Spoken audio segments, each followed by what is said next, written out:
Hi everybody, this is Liam Hulse and you are listening to the Market Watch Review. In today's release, we'll cover the following topics: verbal intervention by the Bank of Japan, the continuation of geopolitical tensions, the basic interest rate of the Bank of Canada, and oil reserves in the USA. Before the opening of the European trading session, news hit the market that the basic interest rate of the Bank of Japan remained unchanged. The vast majority of traders and investors predicted this outcome, so the market reaction was extremely weak. But subsequent comments, or more precisely, a verbal intervention by the head of the Bank of Japan, Haruhiko Kuroda, influenced the Japanese yen. At the beginning of his speech, he announced the difficult times, failing prices, and as a consequence, a slowdown in economic growth. He then went on the offense, noting the readiness of the Bank of Japan to loosen monetary policy without hesitation. Despite this, we are seeing a decrease in the US dollar and Japanese yen currency pair, which is also due to the general strengthening of the US dollar.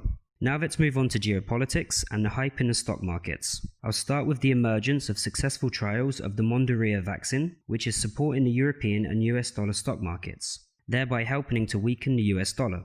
At the same time, I will draw your attention to the joint decision of Britain and the United States to abandon Huawei technologies. This factor may put additional pressure on the stock indices of China, thereby contributing to the inflow of capital into the United States. As a result, with the opening of the European trading session, the euro and US dollar currency pair reached the same highs as seen in early March of this year. The main driver of growth in the US dollar, which is losing ground throughout the market. For example, Great British Pound and US dollar grew by more than 50 points.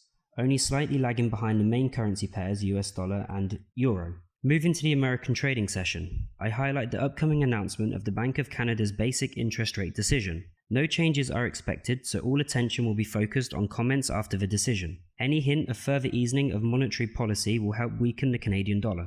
It is important for traders to pay attention to the publication of a report on changes in US oil reserves. After all, any further growth may put additional pressure on the oil price. Let me remind you that American WTI oil is still trading in the tight range of $41 to $42 per barrel.